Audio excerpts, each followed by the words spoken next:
ಧ್ವಜಾರೋಹಣವನ್ನು ನೆರವೇರಿಸಿರ್ತಕ್ಕಂತಹ ಸನ್ಮಾನ್ಯ ಶ್ರೀ ಮಾಜಿ ಶಾಸಕರಾದ ಪಿ ರಾಜು ಅವರಿಗೆ ಧನ್ಯವಾದಗಳು. ರಾಷ್ಟ್ರಗೀತೆ.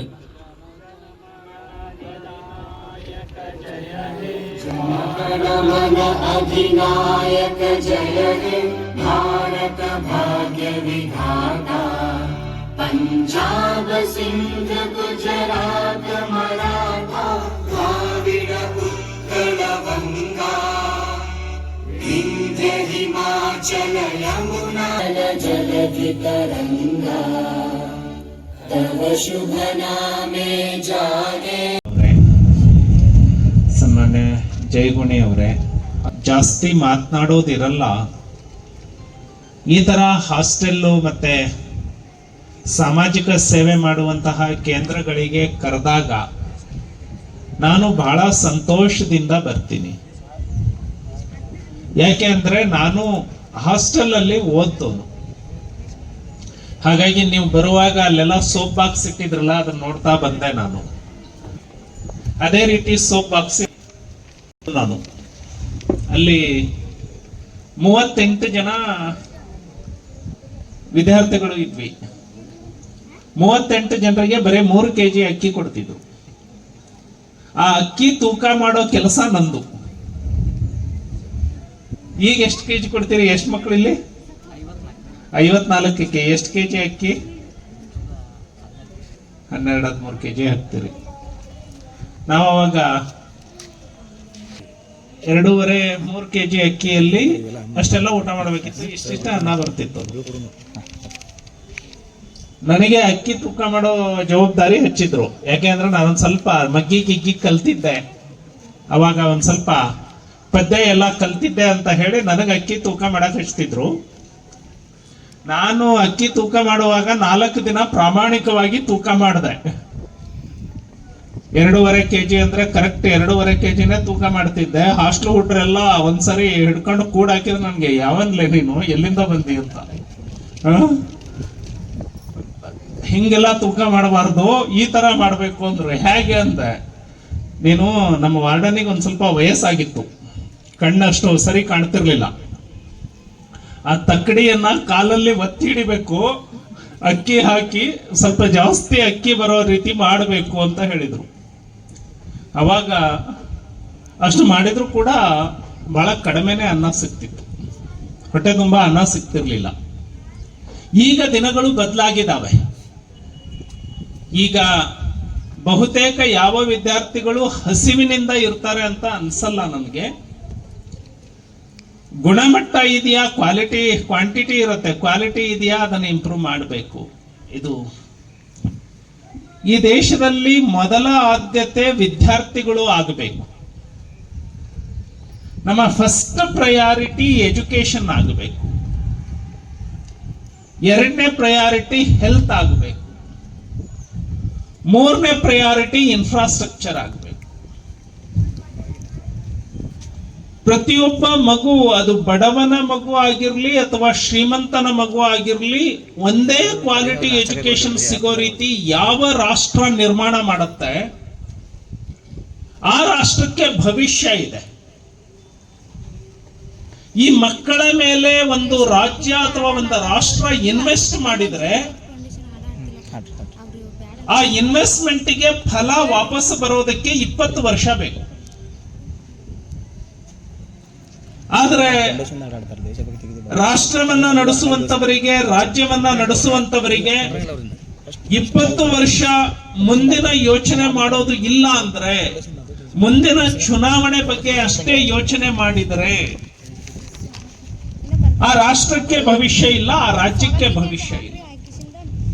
ಇವತ್ತು ಸರ್ಕಾರಿ ಶಾಲೆಗಳು ಕಂಪ್ಲೀಟ್ ಮುಚ್ಚುತ್ತಾ ಇದ್ದಾವೆ. ಖಾಸಗಿ ಶಾಲೆಗಳ ಕಡೆ ಮಕ್ಕಳು ಹೋಗ್ತಾ ಇದ್ದಾರೆ. ಯಾಕೆ ಅಂದ್ರೆ ಸರ್ಕಾರ ನಡೆಸುವ ಶಿಕ್ಷಣ ವ್ಯವಸ್ಥೆಯ ಬಗ್ಗೆ ನಂಬಿಕೆ ಇಲ್ಲ ಅಂತ ಅದು ತೋರಿಸುತ್ತೆ. ಈ ನಿಟ್ಟಿನಲ್ಲಿ ಸ್ವಾತಂತ್ರ್ಯ ಅಂದ್ರೆ ಇನ್ನೊಬ್ಬರನ್ನ ತೆಗೆದು ನಾವು ಆಳ್ವಿಕೆ ನಡೆಸಿದ್ರೆ ಅದು ಸ್ವಾತಂತ್ರ್ಯ ಅಲ್ಲ. ಬ್ರಿಟಿಷರನ್ನ ಈ ದೇಶದಿಂದ ಓಡಿಸಿದ್ವಿ, ನಮ್ಮವರನ್ನ ಅಲ್ಲಿ ಕೂರಿಸಿದ್ವಿ. ಬಟ್ ಬ್ರಿಟಿಷ್ ಮಾಡೋ ಕೆಲಸವನ್ನೇ ನಮ್ಮವರು ಮಾಡಿದ್ರು ಅಂದ್ರೆ ನಮ್ಗೆ ಸ್ವಾತಂತ್ರ್ಯ ಸಿಕ್ಕ ಹಾಗೆ. ಹೇಗೆ ಕುವೆಂಪು ಅವರು ಬಹಳ ಚೆನ್ನಾಗಿ ಹೇಳ್ತಾರೆ,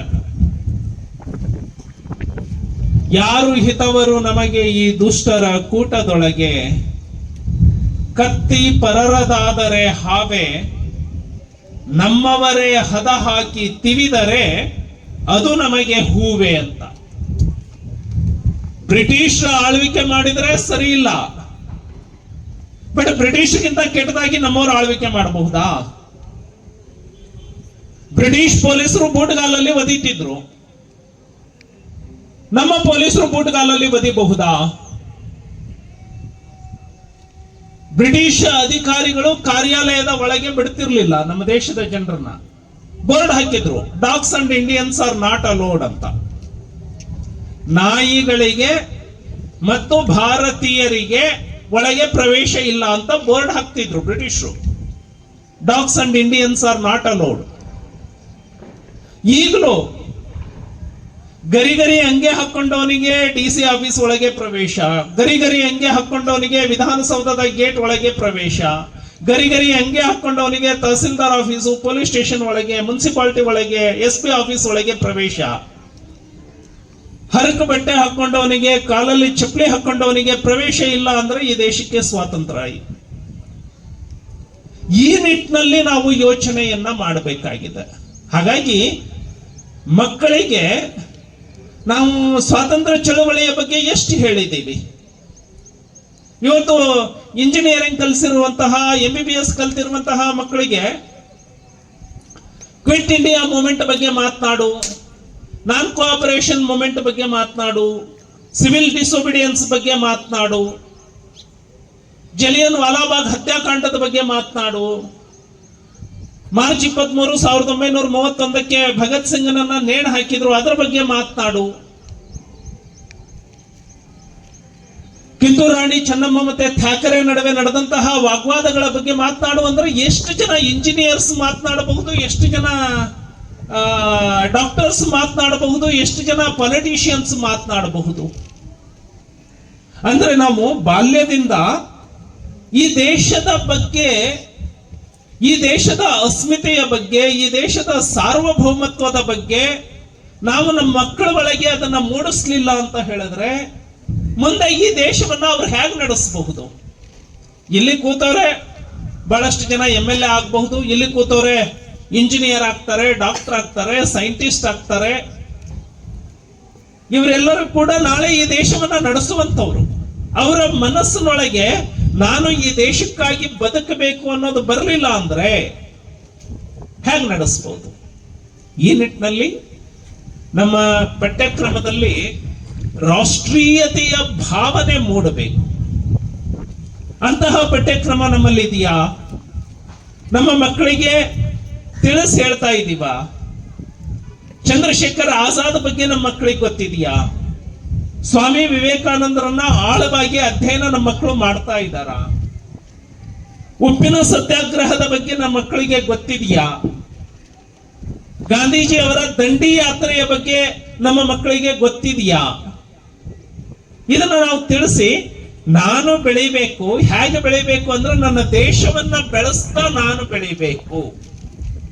ನನ್ನ ದೇಶ ಗಟ್ಟಿಯಾಗಿರಬೇಕು. ನನ್ನ ದೇಶದಲ್ಲಿ ಭಯೋತ್ಪಾದನೆ ಇರಬಾರದು. ನನ್ನ ದೇಶದಲ್ಲಿ ಭ್ರಷ್ಟಾಚಾರ ಇರಬಾರದು. ನನ್ನ ದೇಶದಲ್ಲಿ ಅಸಮಾನತೆ ಇರಬಾರದು. ನನ್ನ ದೇಶದಲ್ಲಿ ಎಲ್ಲರಿಗೂ ಸಮಾನವಾದ ಶಿಕ್ಷಣ ಸಿಗಬೇಕು. ಈ ನಿಟ್ಟಿನಲ್ಲಿ ನಾವು ಸಮಾಜವನ್ನ ಕಟ್ತಾ ಇದ್ದೀವ? ಇಂತಹ ಹಾಸ್ಟೆಲ್ಗಳಲ್ಲಿ ಅಂತಹ ಚಿಂತನೆಗಳು ಆಗಲಿ. ಫ್ರೆಂಚ್ ರೆವಲ್ಯೂಷನ್ 1789ರಲ್ಲಿ ಫ್ರೆಂಚ್ ಕ್ರಾಂತಿ ಪ್ರಾರಂಭ ಆಯಿತು. ಫ್ರೆಂಚ್ ಕ್ರಾಂತಿ ಪ್ರಾರಂಭ ಆಗಿದ್ದು ಬರೇ ಒಂದು 4 ಜನ ಹುಡುಗರಿಂದ.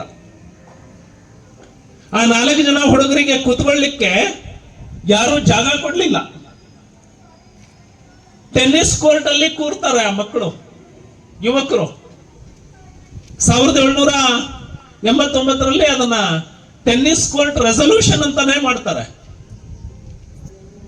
ಟೆನ್ನಿಸ್ ಕೋರ್ಟ್ ಅಲ್ಲಿ ಕೂತು ನಾವು ಈ ದೇಶಕ್ಕೆ ಚಕ್ರಾಧಿಪತ್ಯದಿಂದ ಸ್ವಾತಂತ್ರ್ಯ ಪಡೆಯುವವರೆಗೆ ನಮ್ಮ ಹೋರಾಟ ನಿಲ್ಲಿಸಲ್ಲ ಅಂತ ಒಂದು ರೆಸಲ್ಯೂಷನ್ ಮಾಡ್ತಾರೆ. ಇಲ್ಲಿದ್ದಾರೆ 58 ಮಕ್ಕಳ, 54 ಮಕ್ಕಳಿದ್ದಾರೆ. ಒಂದು ಟೆನ್ನಿಸ್ ಕೋರ್ಟ್ ಅಲ್ಲಿ 8-10 ಜನ ಕೂತು ಫ್ರೆಂಚ್ ಕ್ರಾಂತಿಯನ್ನು ಹುಟ್ಟು ಹಾಕಬಲ್ಲರು ಅಂದ್ರೆ ಈ ಹಾಸ್ಟೆಲ್ ಅಲ್ಲಿ ಇರುವಂತಹ ಮಕ್ಕಳಿಂದ ಈ ದೇಶವನ್ನ ನಾವ್ ಯಾಕೆ ಕಟ್ಟಕ್ಕಾಗಲ್ಲ? ಈ ರೀತಿ ನಾವು ಯೋಚನೆ ಮಾಡ್ತಾ ಇದ್ದೀವ. ಹಾಗಾಗಿ ಅಂತಹ ಒಂದು ಆದರ್ಶವಾದಂತಹ ಯೋಜನೆ ಇರಲಿ, ಮಕ್ಕಳ ಭವಿಷ್ಯ ಉಜ್ವಲ ಆಗಲಿ ಅಂತ ಹೇಳಿ ಆಶಿಸ್ತಾ, ಎಷ್ಟನೇ ವರ್ಷ ಇದು ಸ್ವಾತಂತ್ರ್ಯ? 80ನೇ ವರ್ಷ. ಯಾವತ್ತು ಸಿಕ್ತು ಸ್ವಾತಂತ್ರ್ಯ? ಆಗಸ್ಟ್ 15. ಯಾರು ಸ್ವಾತಂತ್ರ್ಯ ಕೊಟ್ಟಿದ್ದು? ಯಾರು ಸ್ವಾತಂತ್ರ್ಯ ಕೊಟ್ಟಿದ್ದು? ಬ್ರಿಟಿಷರು. ಸ್ವಾತಂತ್ರ್ಯವನ್ನ ಕಿತ್ಕೊಂಡಿದ್ದು ಯಾರು? ಭಾರತೀಯರು. ಸುಮ್ಮನೆ ಕೊಟ್ರ ಸ್ವಾತಂತ್ರ್ಯ? ಹೋರಾಟ ಮಾಡಿದ್ರೋ ಇಲ್ಲೋ? ಯಾರ್ಯಾರು ಹೋರಾಟ ಮಾಡಿದ್ರು? ಮಹಾತ್ಮ ಗಾಂಧಿ, ಜವಾಹರ್ಲಾಲ್ ನೆಹರು, ಸುಭಾಷ್ ಚಂದ್ರ ಬೋಸ್, ಭಗತ್ ಸಿಂಗ್, ಕಿತ್ತೂರು ರಾಣಿ ಚೆನ್ನಮ್ಮ, ಸಂಗೊಳ್ಳಿ ರಾಯಣ್ಣ, ಮಂಗಲ್ ಪಾಂಡೆ. ಅವರು ಒಂದು ರೀತಿಯ ವಿಶೇಷವಾದ ವಂದನೆಗಳನ್ನ ನಾನು ಸಲ್ಲಿಸ್ತೇನೆ.